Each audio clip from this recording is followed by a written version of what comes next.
Hello, everybody, and welcome. My name is Julia Mann, and I show men and women how they can lead healthy, happy, sustainable lives. And I'm really delighted because today I'm joined by Joe Reed. Hi, Joe. Hi, Julie. Thanks for having me. It's great to see you. So for those people that don't yet know Joe, basically he works as a health and strength, oh, that's hard to say, a health and strength coach, a PT, and he's also a fibromyalgia survivor. So before we get into that, Joe, what I'd really love to know is, what was life like for you as a small boy? Wow, that's a loaded question there, Julie. That's a lot. So as a small boy, wow, I'm gonna try to just make this as easy as possible because we can be here all day talking about that, actually. As a small boy, I was raised mostly by my grandparents until I was about 10 years old.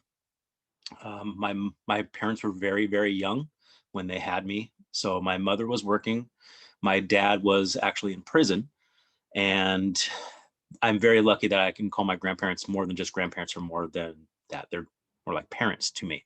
So my younger years as a boy were spent absorbing nothing but wonderful things from my grandparents. The best parts of me are because of them. And I was spoiled with love and attention from them. My grandparents were retired, so I was very lucky. I got to spend a lot of time with them. Was in a very loving home as a young boy. Spent a lot of time with my brother. We're about a year apart, playing, doing all the things that young boys do. And when I do look back at my young childhood, I mostly look back fondly at my grandparents more than anything else. Okay, so you talked about, the love that you received, obviously, growing up with your grandparents. So Mhm. were there some beliefs that you inherited that were really empowering, and other ones that were perhaps didn't make you feel so good about yourself and the world? Yeah, definitely. Um, it's funny. I look back at those times, and the empowering stuff was the way that my grandfather treated people. Um, a lot of my family and the people that knew my grandfather say that you are just like him with the way that you treat people. My grandfather was very charismatic, loved meeting new people and talking to people. And I was the opposite for most of my life until about 5 years ago or so. And I kind of just broke out of my shell. And here I am today. I love talking to new people. I love meeting new people like you, Julie. And we just met recently and we had a really wonderful connection. When I look back at the things that impacted me in a negative way that were discouraging, um, I after we moved out of my grandparents' home at 10 years old, I was left on my own a lot, which was fine. So I look at it as I became an adult at a very young age, which there were some good things. It taught me to be self-reliant, but I also saw some negative things in myself. One of those things, after we left my grandparents and not having a lot of attention because my mother was working, I didn't feel a lot of love in the home. So I went out searching for love in other places. And, it led me to a lot of terrible places in my life, but it also finally got me down the road to me becoming a father at a very young age, which actually was one of the best things ever happened in my life because at 15 years old, I was addicted to crack cocaine, and I became a father to a young child who was 3 months old, who did not have a father in his life, and I had just turned 16 years old, Julie. Wow. So that was a bad thing that turned to a very positive thing, where I was seeking love, seeking attention, seeking that love that we all need in our lives that I just didn't get at home. And I saw this opportunity to raise a child who didn't have a father like I grew up without. And it was all about this relationship of he's giving me the love that I need, and I'm giving him the love that he needs, and the love that I need to give someone. So that's a lot to unpack with that question, but Yeah, that's I a mean, really fascinating. I had no idea that that was your experience, Joe, and thank you for sharing that. And that is quite extraordinary how you kind of turned everything around. So how on earth did you recover from crack cocaine? How did you Um, survive? you know, I look back at those times and I just say I'm one of those lucky people that can recognize that I have something significantly wrong with me. And I'm also a very disciplined person. So I just took that opportunity. I knew that I wanted to get away from that at some point. It was running my life and ruining my life. I was, hanging around with really terrible people, doing some pretty bad things myself. And I just saw, okay, there's this young child that if I spend some time with him, I think that might be an avenue for me to better my life, because I'm not going to have that time to go spend with the people that I was at that time. I have to take care of this child. And that also showed me that, okay, my education is no longer important. I have a mouth to feed. So I went straight to work. And that between, having a child to care for, having a child that inspires me to be a better person and a better human being, and also financially, wanting to support him and his mother. It wasn't an easy transition to get away from that, but I knew that I had a greater purpose, so that it motivated me, inspired me, and it kept me determined to stay on that path so that I could be a good example for him and provide for him. Wow, extraordinary. And I love what you said about purpose, because I think that's so, so important. If we don't have something, a purpose that's bigger than ourselves, it's very easy to get distracted and perhaps have some habits that don't really serve us, that don't enable us to grow and flourish and really get the most out of this amazing life that we have. So I know obviously you work as a health coach now, but it hasn't always been that way, has it? So what kind of things did you do in terms of work before you decided to work in this field? Um, so when I started working, I actually worked in fast food because I was 16 years old, no skills. It's basically how you get into working in the States. So started there, and about a year and a half later, I decided to leave there. And again, no skills. I was barely 18 years old at this time, barely had graduated high school. And I decided to get into warehousing because you don't need any skills for warehousing. You just need to be able to lift things and put them down. So the good thing about me is it doesn't matter what the job is. I take a lot of pride in what I do, and I do things as hard as I can and to the best of my ability. So I actually started in warehousing, and I actually was able to move up through the multiple jobs that I had in warehousing. And about, let's see, almost 20 years ago, 19 years ago, I went and worked for a school district, which was for elementary school children, which is between the ages of 5 and 11. I was about 24 school sites, about 20,000 kids, and I was the warehouse supervisor for the better part of about 15 years. And it gave me purpose. Again, we're talking about that word. I saw it as a much bigger picture where I was able to provide all of the necessary items for a child to get the most out of their learning experience.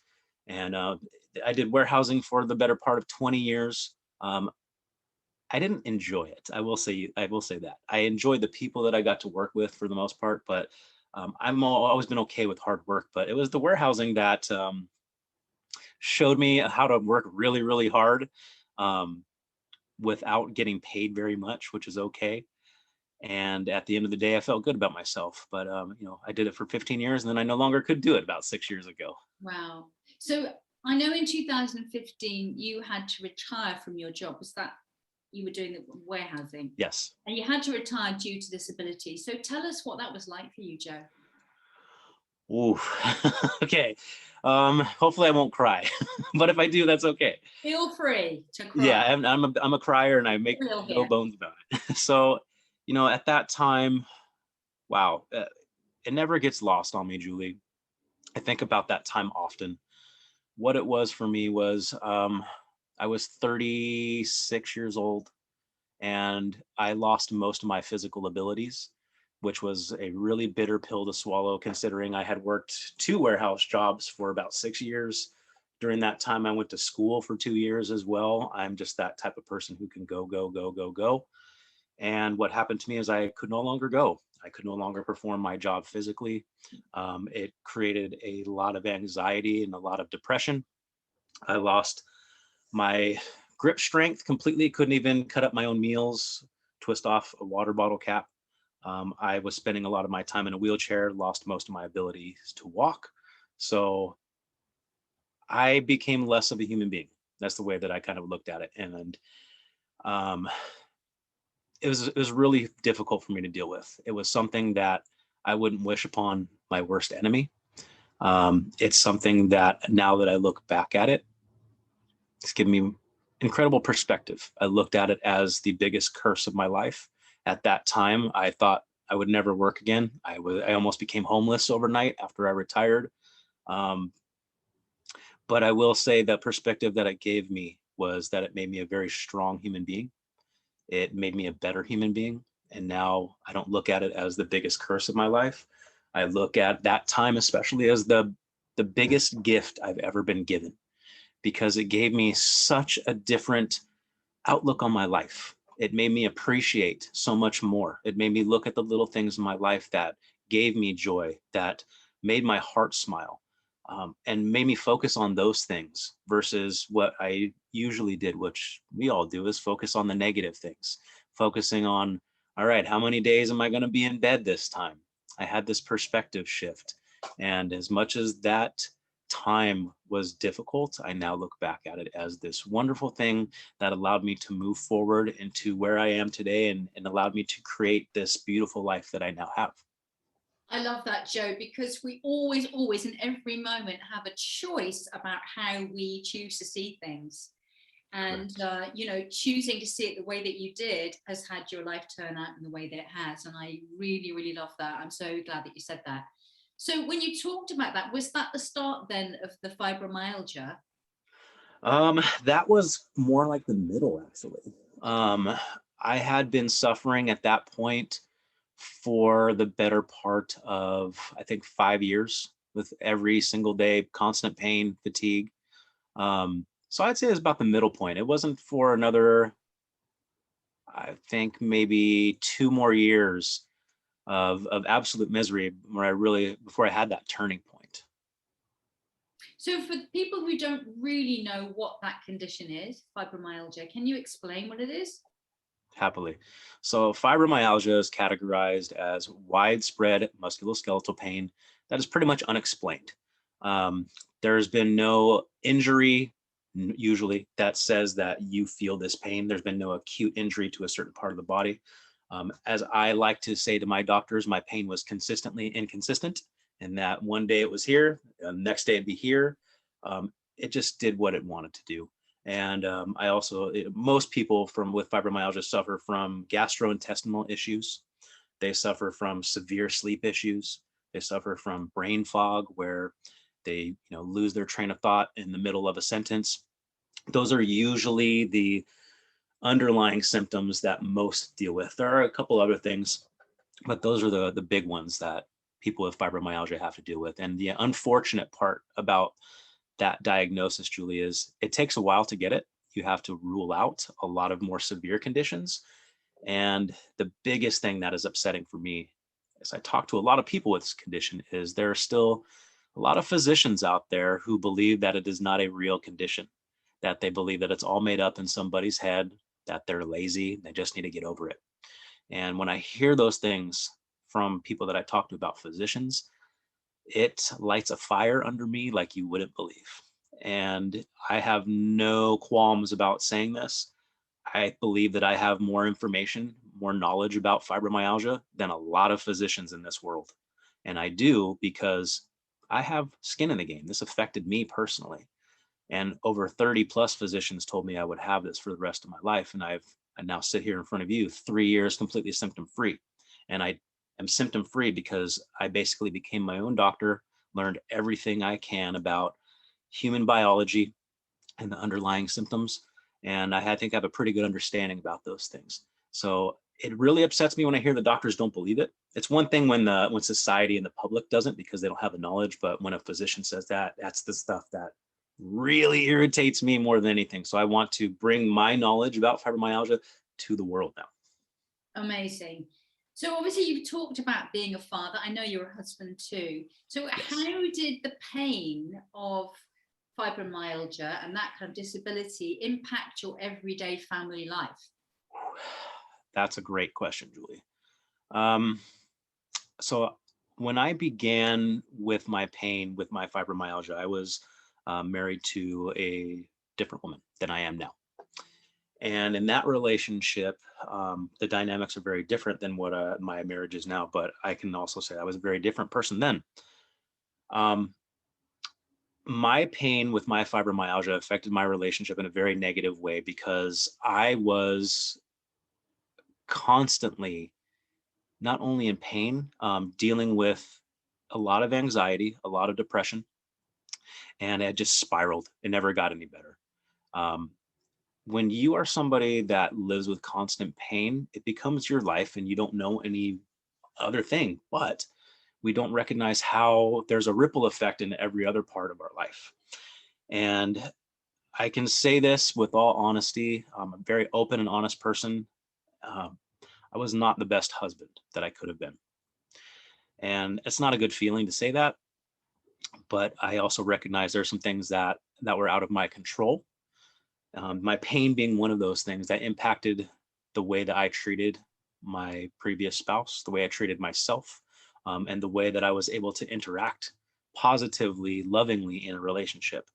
Um, my previous partner was supportive in that she encouraged me to try to do some of the things that she found successful in her life, with exercise specifically, because that's one of the two things that doctors always prescribe is exercise and vitamin D.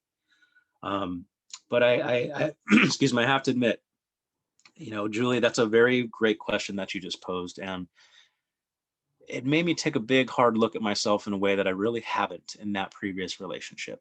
I always, most of us say there's two sides to a story. And I didn't really look at my side of that story until you asked that question. So I'm glad that you did that, but now I'm going to be pondering emotions the rest of the day, which is a very powerful thing. And I truly enjoy at this point in my life. So thank you, Julie.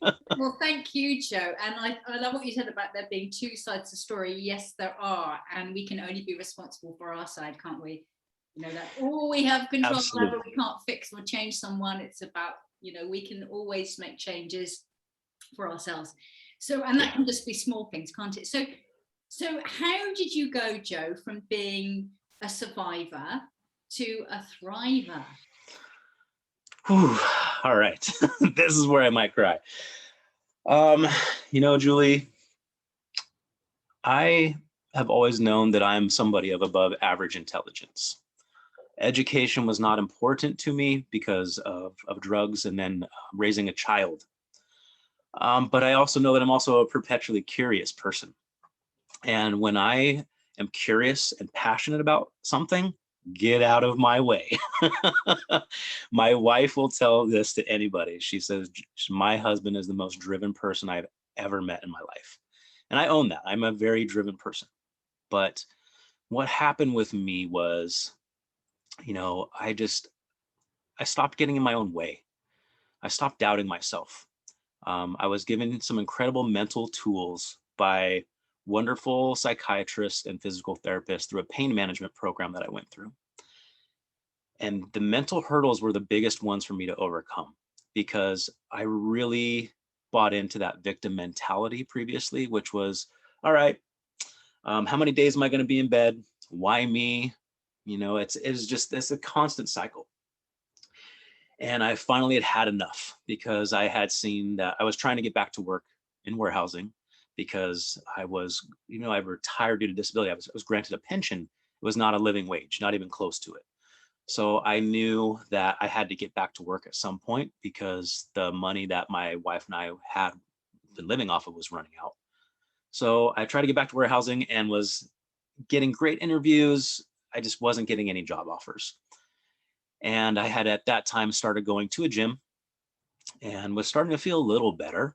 And the owner had asked me to film a testimonial video, and I did. And got a lot of great views. I was talking about how my pain had been reduced a little bit. Still dealing with daily pain, but there was a lady who was brand new to the gym, and she had seen my video, and she came up and she introduced herself, and she had said that I had given her hope and that she had MS. And Julie, I've never been so floored in my life. for a human being to tell me, somebody who didn't have a lot of self-esteem growing up, somebody that didn't love themselves, that I inspired them. I've never felt anything like that. Never felt anything so powerful in my life. And that inspired me to change my life. I said, okay, if this woman is telling me that I'm inspiring her from what I'm doing, then there may be others that I can inspire too. So I went to the owner and I told him this is a kettlebell gym at the time. And I said, I was thinking about getting my kettlebell instructor certification. He says, well, if you're really serious about that, we'd like to offer you an apprenticeship. We know that you're not working.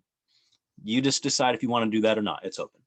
So I kicked it around for a little bit and I thought about it. And I said, well, at this point, I was pretty passionate about exercise. I saw that it was making a change in my life. What else do I have to lose? So I decided to take the owner up on an apprenticeship. I spent 6 months going to the gym 6 days a week for about 8 to 12 hours a day, soaking up as much information as I could, and thought I would start a business right off of that. And no, that didn't happen. Luckily, one of my mentors was smart enough to tell me, you're an idiot if you think you're going to do that, because I had no previous sales and marketing experience. I was a warehouse person. So I went off to the corporate gym world for about a year and a half. And I told my managers there, every person that walks through those doors that nobody can work with or wants to work with, send them to me. Because I knew that I wanted to be a different trainer. I knew that I wanted to work with people that were in pain, whether that be a condition from an injury, a birth defect, autoimmune, something that's happened in their life. I knew that I wanted to work with that because that's what I looked for years. And in going out to the corporate fitness world, I realized very quickly that the majority of trainers were either former athletes or they're just people that like to exercise and thought that they were going to be working with nothing but athletes. Well, when you go there, you get to work with nothing but soccer moms and broken people. So I was thrown into the fire very quickly. And luckily, a couple of the mentors that I have taught me some different skills. And I was able to have a lot of success very early on. But it piqued my interest to go a little bit deeper with what I was doing because of the success I was having. I want to understand the why. This is me being a 3-year-old again. Why? I want to get to the heart of the matter. So I spent a lot of time and a lot of money on education over the next couple of years to develop a skill set and toolbox that most trainers do not have. And I'm very proud to say that I have zero competition in what I do because there are no trainers anywhere near me that do what I do. I've basically developed my own kind of system with how I do things with people. I've taken from many different areas in my life and things that I've learned. And this is what I do now. I help people that are in pain, whether it be a birth defect, whether you have fibromyalgia, whether you have chronic fatigue syndrome, whether you have had a total knee replacement, whether you've been injured exercising. This is what I do now. My business is helping people live better, move better with less pain. And it is the best thing in the world. I have 14-hour days on the regular, and Julie, I don't work. I may be tired at the end of the day, but I love what I do so much that it comes through in everything. When I talk about, as you can see, I'm like a pregnant woman right now. I'm glowing. I love my clients so much because it's different. My clients come in here, they're not looking for, hey, can I lose 20? Can I put on, some muscle? My clients don't care about that. My clients care about having their everyday life impacted. And that's what I do. And I'm pretty darn good at it. I don't have a giant ego. I can't help everybody. And I'm definitely not the trainer for everybody. However, the clientele that I do have, Julie, I have cried with many of them. I've hugged probably most of them, hugged them like they were my own family. And a lot of my clients stick around for a very long time because not only do they get better, we have a great relationship because they know they're always going to get everything real from me. I'm never going to sugarcoat anything, and I'm always going to keep things very positive because when working with me, the one thing that I emphasize very early on with people is if you work with me, it is a space of non-judgment, it is a space of positivity, and it is a space of loving kindness at all times. Because I work with people in pain, it has to be different because most of us, when we're in pain, we're pretty hard on ourselves. We take our diagnosis and it becomes our identity. And a lot of us aren't open to new ideas. And when people work with me, they usually find me because they've seen physiotherapists, they've seen other therapists, they've seen chiros and osteopaths, they've seen other trainers, and nobody can help them. And then they hear about some crazy trainer who does a bunch of weird stuff. And they decide, all right, I'm just going to try it out. And usually within the first 10 minutes of meeting them, I can show them how quickly I can make a change for them. And then they hear my story and it breaks down those walls. And before they leave, we're usually hugging like old friends because they realize they're sitting in front of somebody that understands what it's like to have extreme physical limitations. They're sitting in front of somebody that understands what it's like to have your life taken from you. But they're also sitting in front of somebody that cares. And they're sitting in front of somebody that wants to help them. That's what I want. As much as this is my business, I want to come from an altruistic place. I want to help as many people as I can. So now I have this crazy goal, Julie, of helping 1 million people over the next 20 years. And this is where I thank you for giving me this platform, because I want to get my story out to as many people as I can, not to make millions of dollars, but so that somebody out there who is listening to this, who has one last sliver of hope, they hear this story and they hold on to that for dear life. It is my goal and my main purpose in my life to get my story out to as many people as possible so that they can hear this and say, all right, I'm going to try to change. So Julie, I want to take this time to thank you for giving me this platform, for being an extraordinary human being, and for having an interest in me and my story so that you and I can share this conversation today, and that hopefully at least one person can hear this and say, you know what, I'm not going to give up today. I'm going to move forward and I'm going to change my life. Well, thank you, Joe, because I just absolutely love your story. And you know that I watched a video of you and I was completely blown away. So there will be a lot of people watching who are in pain. Your company, great name, TrainouttaPain, does what it says in the thing. There's some people watching will be thinking, yeah, I know he says he can do all that. And I know that he has helped people, but actually, I don't even know if it's possible for me. So what would you say to people like that? It's a great question. I say to everybody, if you find someone that says they can help everyone, you run away from that person as fast as you can. And that includes me too. This is where I need to be honest with people. If I feel that I can't help someone, I will tell them that. I have actually told people during a consultation, I said, this is out of my scope of practice. However, if I can't help someone, I can probably find someone close to them that can, because my network is pretty wide. And that includes even over in the UK. So when people come in and see me, I want to make sure that it's a good fit for the both of us. If we have a consultation, I want to make sure that I'm a good fit for you personality wise, even more than what I do, because I keep my sessions very light and playful. I'm a very silly person, because if you're in pain, the last thing you want to do is come in and, hi, I'm Joe, I'm very serious. That is not going to work for anybody. So what happens is we'll have a consultation and I'll tell them right off the bat, okay, this is what I do. You can tell me about yourself. We'll go into health history and we'll see if it works for them. If it doesn't, then it's okay. I won't be offended. You'll go off thinking, oh, that was nice. This gentleman said he can't help me. I wish he could. But I want people to come in or even online, because I do train people online all around the world. As long as you have an open mind, I'm the person for you. Yeah, you'll probably think I'm full of it because I don't have alphabet soup after my name. I don't have MD or PhD or ABCD or anything else after my name. However, I have developed a skill set. I have developed a toolbox, and I have a giant brain full of a lot of knowledge that most people just don't want to bother with. Okay, I'm all right with that. So Joe, bottom line, nuts and bolts of it, what do you do that's different? I use the brain. I have a background in neuroscience. Because the brain controls the rest of your body, I want to affect here, which will affect here faster. I also use, get ready for this, everybody, baby movements. And now this is the fun part when I have consultations with people. I get looked at sideways when I say, we're going to do some baby movements. Everybody looks at me like, Joe, I'm an upright bipedal adult. What is a baby movement going to do for me? Well, let me tell you, Julie, when you look at this perspective from my lens, you will see how valuable this is. So babies, if you're a parent listening to this, let's think back to when your child is very young on the floor, just basically a wet noodle.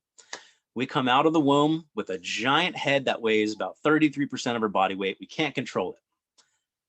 We have no understanding of language at this point in our life. But within about a year's time, we go from that wet noodle to upright and walking. Again, with no understanding of language. Nobody told us what to do. That is about as miraculous as I can think of. So what I've done is I've gone back and I've looked at those movements, and I've done them myself, and I've done them for years, and I've done them with clients, and I've done them with people that I've coached for. And I've seen that those things make people better faster. Why? Because we've all done them at some point. This is a design that we all have pre-programmed into us. At one point, we use these to become strong. We use these to become mobile and to control our body. Now, just because we're 50 years old doesn't mean that we can't do those again and become mobile and strong and control our body.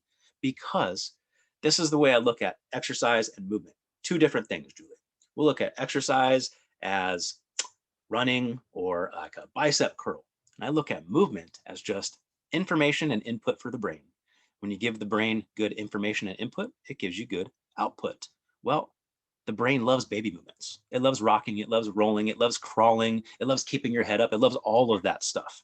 So when I have clientele come in and I tell them that and they're looking at me funny, I just say, you know what? I'm done talking about this. Why don't I show you? And I get them down on the ground safely. If they can't, I will show them. I'll have them do something as simple as breathing. Now, first thing I do is they'll do like a test. They'll check in with their toe touch, or maybe they'll check in with the mobility of their shoulder. They'll do something with it. They'll tell them to do, and they always get better. They look at me like, okay, what just happened here? We didn't even stretch. That doesn't make any sense. This is me using my foundations of neurology, neuroscience, and the baby movements and putting them together, because the two of them together are a perfect marriage. Whether you want to think about peanut butter and jelly, or you want to think about ice and water, whatever your favorite combination is, those two together are exactly that. So having those foundations, I can show somebody very quickly how fast I can make a change in somebody. Because if I sit here and tell you, we're going to do stuff on the ground, we're going to crawl on the ground, I'm like, okay, I'm never coming back. But if I show you that your mobility gets better in literally 30 seconds without you doing anything other than maybe breathing or rocking on the floor, that creates some interest, creates some intrigue. And that intrigue right there, once I have that, I know I can show you more. And the great thing about that is you don't need equipment. You're not going to be lifting heavy weights. I usually have you working on the floor, which people are, you want me on exercising on the floor? What do you want me to do on the floor? It's a safe way to move for people. So introducing you to concepts that you've never seen. I'll tell you this, Julie. I have multiple clients that say this to me on a regular basis. I will show them an exercise or a movement we haven't done before. And even though this person has been with me for 2 years at this point, they'll look at me and say, you just made this up for your own entertainment, didn't you? Because they've never seen anything like this. This isn't what exercise is. We think of exercise as you need to lift a barbell or you need to be on a machine lifting weights. Exercise for me is something that doesn't have to be terrible to be effective. I believe in the minimal effective dose. How little can I give you for it to affect you? And exercise doesn't have to be terrible to be effective. You don't have to leave the gym sweating profusely. I can't walk. That's not something that you should feel when you're leaving the gym. And if you're in pain, that should never happen. The one cardinal rule that I have for every single one of my clients is we never, ever push into pain. Right. And that's a very different perspective when it comes to exercise for most people. Yeah. Most of my clients are like, wait a second, you want me to no pain? But wait, it's only effective if it's painful, right? And I say, no, it's the opposite. So my goal is for people to actually leave feeling better when they come in, when they see me. It's pretty funny. But what about those DOMs that I'm supposed to have? Yeah, exactly. Okay. Okay. Now that's different. Yeah. So Joe, when you're not working, what do you like to do? Oh, this is another great question. Yeah, so this is really funny. Up until November of last year, I didn't do anything for fun.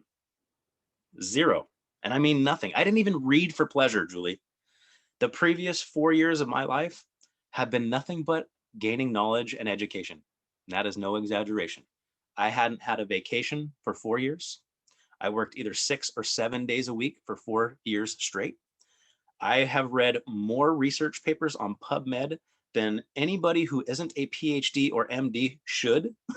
And all of the books that I have read have all been about science, whether it's been about endocrinology or light, all of these healing modalities. And this is what happened to me, Julie, because most of my clients kept saying to me, Joe, you're a workaholic. Joe, you need to take some time off. And I'd say, I'm okay. I love what I do. I had an emotional breakdown in November while my wife and I went on our vacation for the first time in 4 years. And I realized I'm a workaholic, just as my clients have been saying. I don't do anything for pleasure, and that is not okay. After a day and a half and a 9-day vacation, I told my wife, I'm ready to go back to work. And she looked at me and said, what's wrong with you? Are you crazy? We're on vacation. Enjoy this. So after 3 days, I finally did. And when I got back, everything changed for me because I allowed myself to enjoy my life, enjoy the time with my wife, and have some pleasure. My bones, my soul, everything in my being, when I had a free moment, said, go, get away. I love the desert. I used to photograph in the desert for about the better part of 15 years. And since that trip, my wife and I have been in the desert at least once a month. I bought a 4x4 truck and we go off-roading at least once a month. We go camping at least once a month. And we get out either in the desert or the mountains away from everybody where we can just enjoy our time together. We can enjoy nature together. We can enjoy the stars without all of the light pollution from the cities. We can enjoy fresh air. It's my favorite thing in the world. We just went on Sunday. We were off-roading for 4 hours. We ended up in a river for an hour and a half at the end of the day. I got naked as can be in the river for about 30 minutes. It was about as perfect a day as I could have. So this is what we do now. I have, instead of working 6 or 7 days a week, I now work 4 days a week. It's actually 5. I have an admin day. So I'm now finding that balance in my life, which I didn't have. Everything was about knowledge, which is a good thing because now I have all this knowledge and education and great ideas to give to people so I can help them.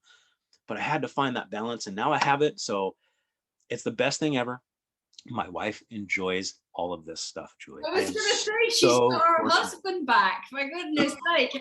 Brilliant. Yes. That time. Fabulous. Okay, yes. One final question, Joe. When you are no longer on this planet, how would you like to be remembered? Julie, you have been asking just tremendous questions. There was a visceral response from that question. That's something I've never thought about. You know, I've never been one to have goals. I was always just very in the moment. So, and I'll tell you this too, I was not a very nice person for the first 35 years of my life, anything but. For the last 8 years, I've been the opposite. And it's been the best thing.